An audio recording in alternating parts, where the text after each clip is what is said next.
right. Alive and kicking. Welcome back, everyone. J-Bone here for Smash This Podcast. Jackson Parker already in the chat. What's up? Welcome. We are here to talk some dark side of...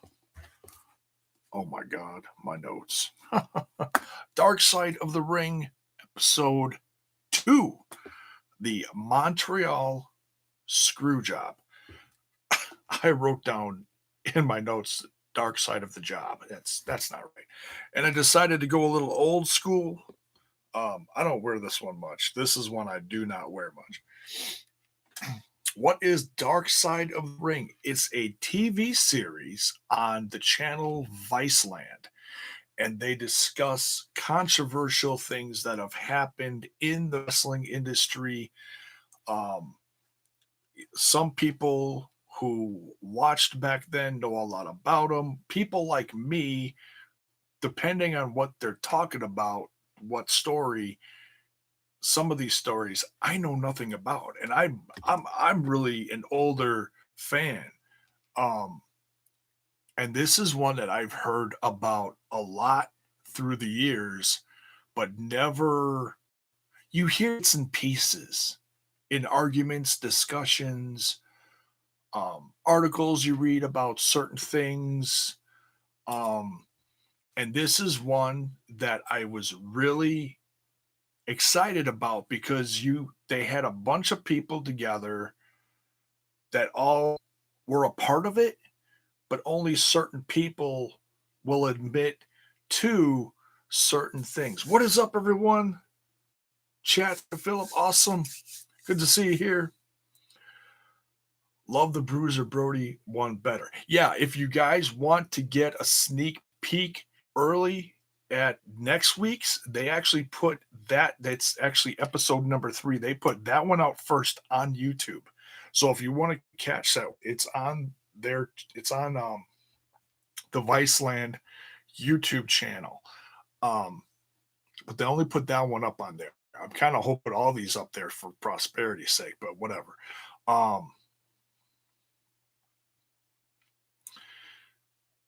Just 30. No, I'm not just 38. I wish. I am days away from 45. Trust me.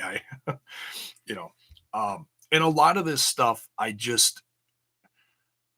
when this went down, I wasn't watching wrestling then. I tuned out through a good chunk of the 90s. I watched early 80s when I was a wee little nard. And then I tuned it again in the very late 90s when like right after this stuff happened. So what happened before I started tuning in, I really didn't know, and I really didn't care because I was just getting back into it. There was, and it was all WCW. So I was watching it from a completely different point of view, So Racist Fan Rocks, what is up? What is the other 3 going to be? You talking about 4, 5, and 6? I believe the Von Erich story is going to be one of them. I know they set them in a trailer. You got to look at just go look the Dark Side of the Ring trailer. It's up on YouTube. And that'll tell you, I believe they say, what all the different stories are. They go boom, boom, boom, boom, boom, what's all going to be done there? Mr. Fretz is in the chat. What is up? Still young. Trust me, dude. When you've watched as much wrestling as I've watched, you don't feel young when you start to think all the different stuff you've witnessed over the years. And my body is not a normal 40-year-old body. It's beat up. Trust me, I wish I had a normal 40-year-old body. Most days I wake up feeling like I'm at least double this age. But anyways, you didn't come here to hear about my body. Let's talk about this episode number 2, the Montreal screw job. I like how they started out this story because when you're hearing a lot of this, like I was for the first time or first time in a long time for some people hearing this story, um, what if I wanted to hear? Oh, Mr. Fretz, love you. Um,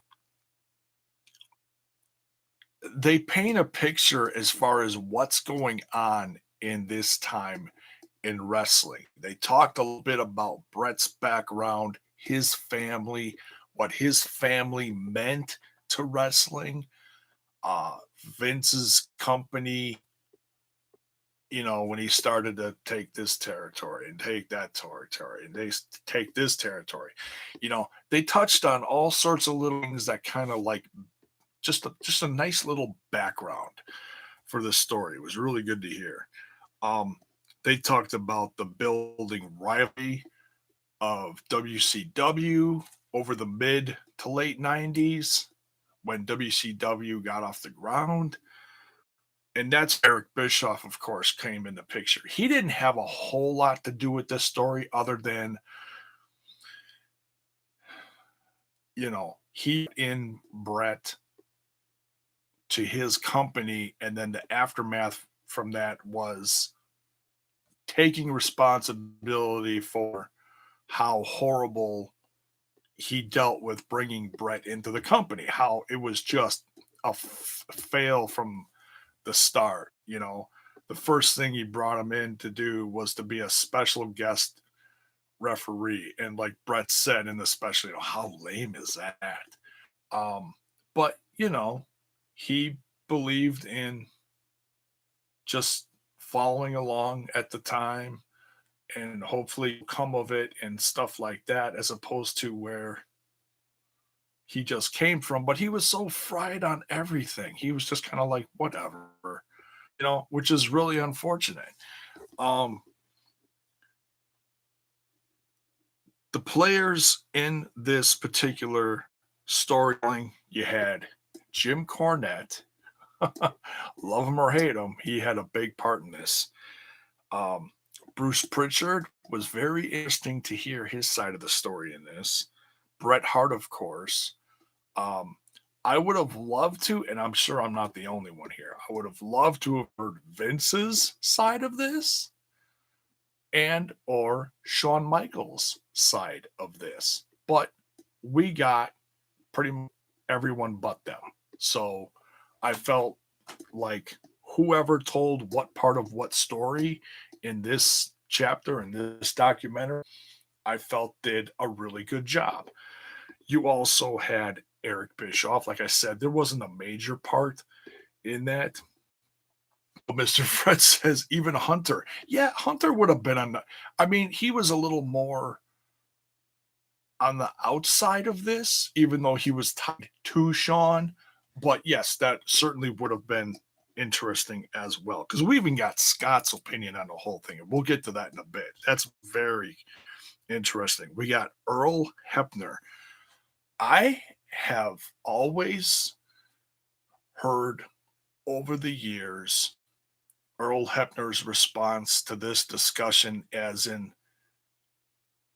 he was very snarky about it, almost taking pride in it to just to piss off the fans. That I mean, a bit of a retaliation from all the shit that he over the last 20 some years, to be honest. Um, and I feel bad for him, but I feel like some of it he brought on himself, obviously. Like, you do the deed, you got to pay for it. Well, he paid for it in one of the most hellacious ways from fans for, like I said, for decades. But then I think he also egged it on a little bit. I think he sold some merchandise. So, Hebner ain't stupid. But it was very interesting to hear his side of this. They talked a lot about when he was alive. I would have liked to hear Owen's take. He stayed behind in the Fed. Oh yes, that would have been very, yeah. He and or Davy Boy Smith, who were supposed to be a part of the original plan in the original screw job that was supposed to go down. What people thought, I should say, what people thought were going to go down, like Bruce Pritchard. And when it didn't happen, when the real screw job, happened, seeing people's reactions to it was crazy. Everyone reacted differently. Um, they talked about kayfabe in the business. They talked about breaking kayfabe, and then they also talked about, they kind of started out this particular this chapter, the curtain call, which I think is appropriate because it all has to do with pulling the curtain back a little bit.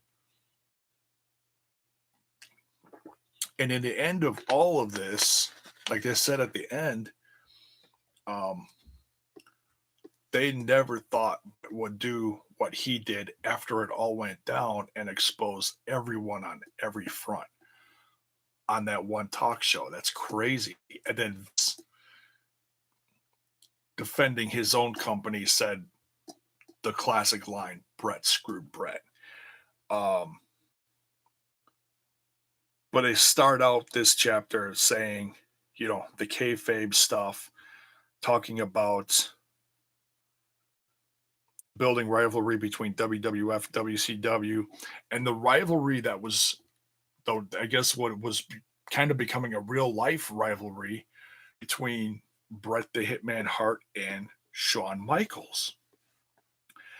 And this is great. I almost forgot about this. This was funny.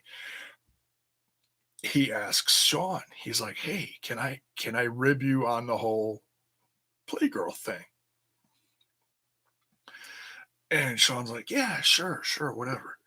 Well, Shawn gets him back, I guess what I'm assuming the next week, by talking about having some sunny days, as in saying, "Hey, well, you're trying to have an affair sunny."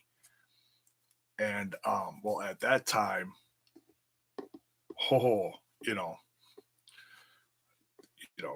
how much Bret was really affected by that, but others hearing that were like, "Oh no, he's got to go back and tell his wife that this was not real, that he's actually having an affair." But then Bret saying, if anybody was having an affair or doing something with anyone, it was Shawn Tunney, which made sense because those two, in seeing old classic videos now, were very flirtatious with each other. Um, they go on to talk about, all this stuff leading up to Survivor Series, and that the rivalry was starting to get really nasty, and that Earl Hebner was going to be chosen for this particular match, and that I guess he reffed a bunch of their matches in the past. So, in bringing Earl into this story, he starts out by talking about an infamous plane ride where his ticket was switched from coach to first class, courtesy of Bret. And he goes up and he sits next to Bret. And Bret's like, "Whatever you do, don't screw me." And Earl was like, "Yeah, I wouldn't do that to you." And when he said that, he sounded pretty. I mean, I believe Earl. Some people probably don't believe certain people, but I and there are some sides to this story that are hard to figure out, and we'll get to that in a minute.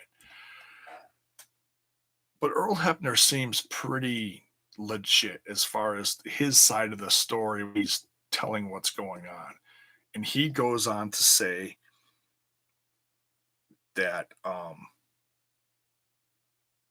when he was pulled aside the night of Survivor Series, and that I guess he never told this side of the story before. This was kind of interesting. I don't know how much he's actually told before, but he said Jerry Briscoe pulled him off to the side as he was about to go down to the ring.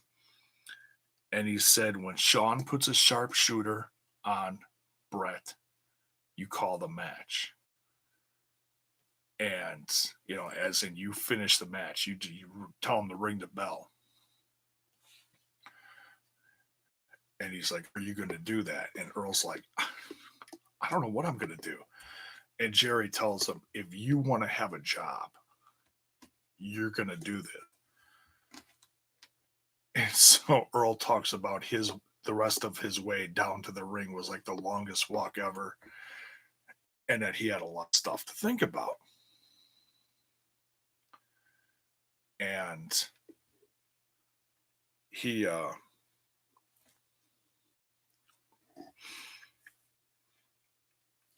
and then, you start hearing these little pieces on top of each other. Like Bruce, what was going to happen was Owen and Davey Boy Smith were going to run down. There was going to be a finish, like a DQ. And that was going to, a big shuffle. And that was going to be the end of the show. So that's what he assumed or was told was going to happen.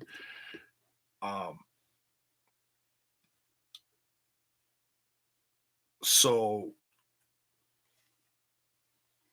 I guess upon learning what was going to happen, Earl told his brother Dave, get all my crap together, get it in the car so we can go immediately. And that's what happened after the match. Earl literally left the ring, ran for the door just so he didn't have to confront anyone, and off like a bat out of hell, which is funny because Jim Cornette later says he did the same thing because he thought he was going to get blamed for this, because he actually suggested to Vince McMahon in the meeting with Vince Russo, at Vince McMahon's place, do the double cross. And he starts, then they start talking about, okay, so we saw what happened, but who put it together? And that's a whole nother side of the story. We see Jim Cornette arguing, his point versus Vince Russo's point, and they both say they came up with this story. And I gotta say, as much as you may not like Jim Cornette, I think I believe his version over Vince Russo's. But whatever the case, they could both claim they came up with it. The fact of the matter is, it was executed by Vince to Jerry.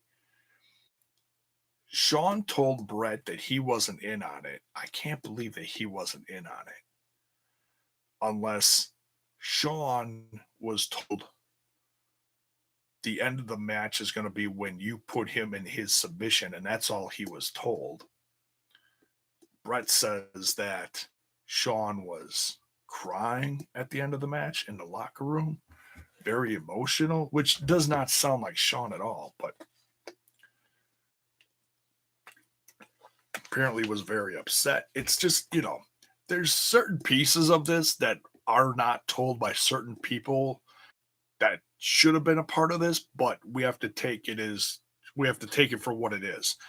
But the fact Cornette says he came up with the double cross, and he beat, Hebner out of the building, He was scared, and Hebner was scared too. Um, Bruce Pritchard also says how he was upset that he not enlightened to any of this. He was not, told this was going to happen. And so he was scared that people were going to blame him for this. Um,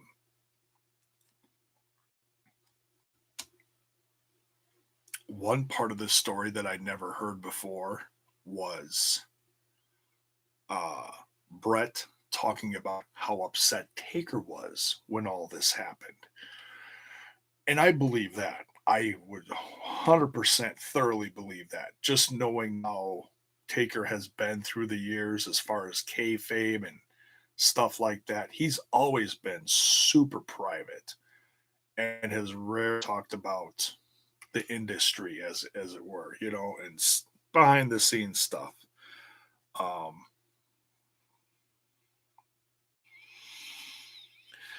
it goes on to talk about how upset Bret was afterwards and that he jacked Vince in the locker room and then left. Um, I like I said, it's for this part of the story that I would have loved to have heard Vince's part of it, especially the aftermath and what he felt like now about how it all went down and everything. And he certainly tell you probably who came up with the idea.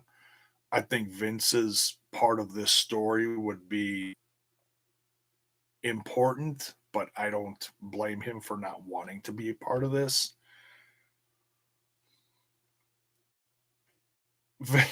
Vince Russo saying that he wasn't originally supposed to be a part of this documentary, but then when he heard about it, he asked to be a part because he's always taking credit for it. So there's that. And, I don't know if we're really going to know between Vince and Jim who really told Vince McMahon about the double cross idea or Jim Cornette's version where he talks about the classic double cross that happened a long ago in Montreal. That sounds honestly very believable because there's a lot of detail to that. So there's that. Um, what I think is funny, and when he first says this, it's like, come on. Scott Hall's opinion on the entire thing, because in saying that he never talked to Shawn about any of this, I don't know how I believe that. Because Jim said that he's like, come on, Scott, all these guys were talking about it because they were all very close. Shawn, Scott Hall, Hunter, all those guys were close. So for Scott Hall to say at the end of all this that he thinks it was all just a work, a very elaborate pulling back the work.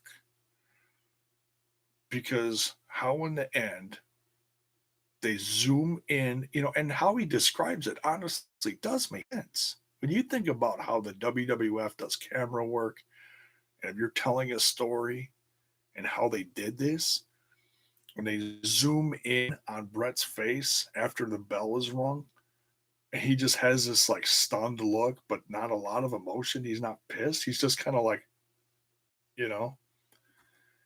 And then when he spits on Vince and they zoom in on Vince, wiping the spit off his head, his face, whatever. And the way Scott describes that particular scene, like, oh yeah, zoom in on Vince. How would they know to do that if they hadn't already known? I mean, that's pretty good reaction if you ask me. If all of a sudden they're like, oh, quick, zoom in on Vince, I'd be more shocked than anything right away.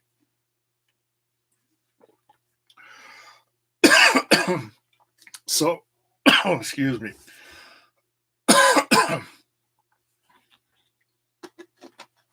So yeah, there's all these little pieces that,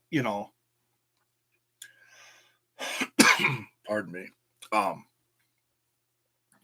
his little 2 cents at the end, it makes sense, but it doesn't after hearing everyone's part in this, or what they knew about it at least. Uh, I felt like Hefner's part of the story between him and Brett was very interesting. I'd never heard that before. Um, I felt this particular one. Now, this is the third one I've seen. The first part I saw, like I said, was the Bruiser Brody one. That's one's going to get next week, but it is on the YouTube channel if you do want to see it early.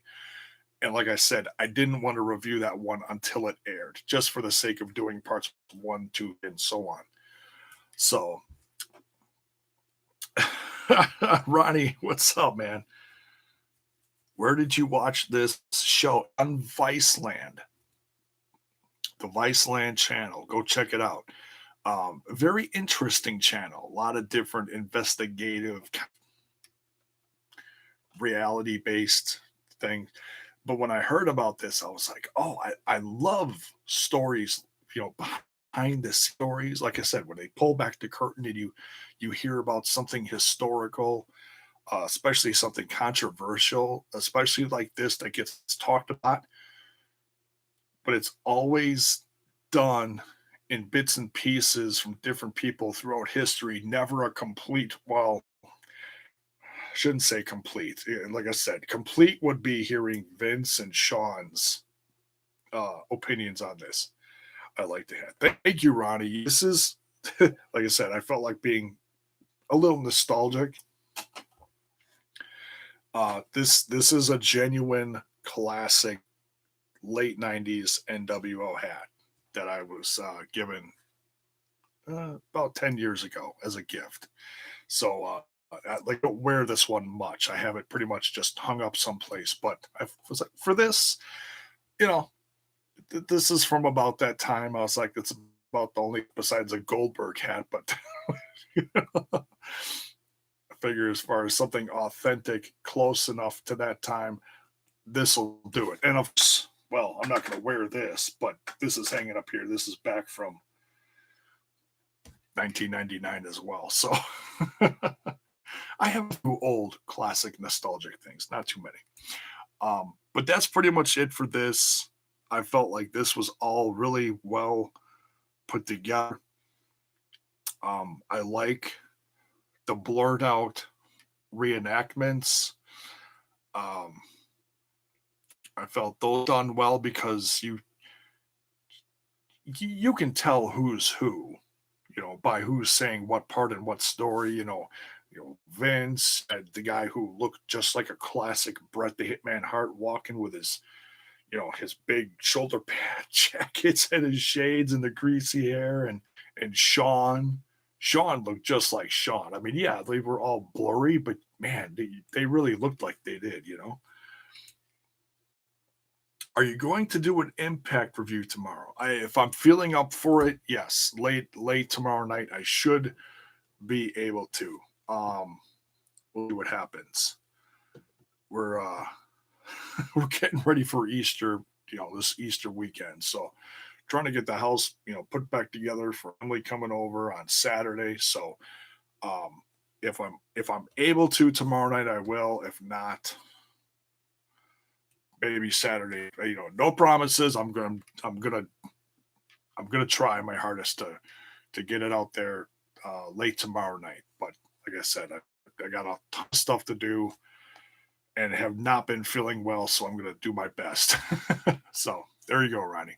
Um, but yeah, love this special. Can't wait to talk about the Bruiser Brody one.